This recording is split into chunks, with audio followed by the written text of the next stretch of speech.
খেলার দায়িত্ব কেন নেন প্লেয়ারদের মারবার জন্য?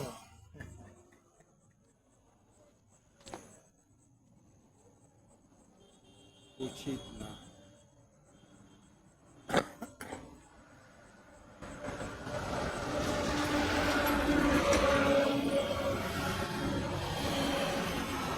সব প্লেয়ার যে খেলতে পারে না, তারা টাকা নিয়ে প্লেয়ার মাঠে নেমেছে, তাদেরকে দিয়েছ শঙ্করের দলে। কারণ তারা টিম হেরে গেলে দোষ হবে শঙ্করের। হ্যাঁ, কি আমার টিমের খেলা,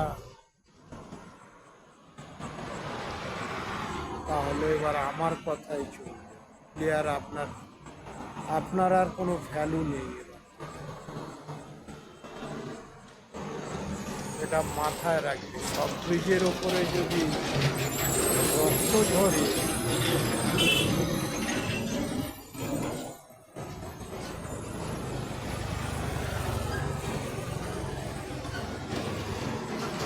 একই প্লেয়ার দুটো দলে ভাগ করে কোনো লাভ নেই।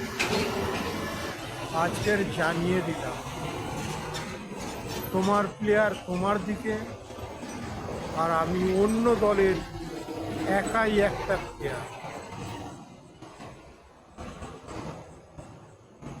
এটা বলে দিলাম তোমাকে। কারণ তাদের কথা শুনবে না যারা একটা প্লেয়ার নিয়ে দুটো দলে ভাগ করে দিয়েছে। এরকম প্লেয়ার দরকার নেই। এটা মাথায় রাখতে হবে।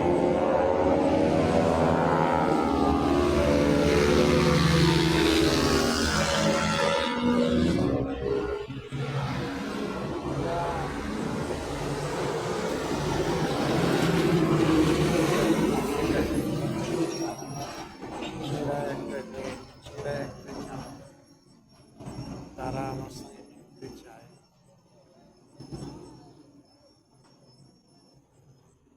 ঠিক আছে, তোমরা খুব খারাপই করছো। রক্ত ঝরা তোমাদের একটা নেশা এসে গেছে 7-8 বছর ধরে। এই নেশাটা আর ভালো লাগছে না। কারণ আঙুলটা বারে বারে আমার দিকেই চলে আসছে। ঠিক আছে, সেই জন্য আঙুলটাকে আগে সঠিক দিশায় লাগাতে হবে, তারপর।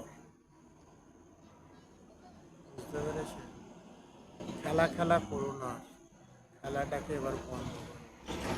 কারণ এই খেলাটা মানুষ নিয়ে, মানুষের জীবন নিয়ে। এটা ফুটবল নয়। লাথি মারলাম, গোল দিলাম, রেফারি একটা বাঁশি বাজালো, খেলা বন্ধ হয়ে গেল। এটা হচ্ছে না। এটা মানুষের জীবন নিয়ে খেলা হচ্ছে। একটা মানুষ মরে গেল, 100 জন মন খারাপ হয়ে গেল।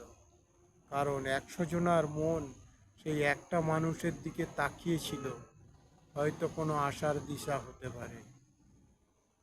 ঠিক আছে, এর জন্য এ খেলা বন্ধ করা দরকার।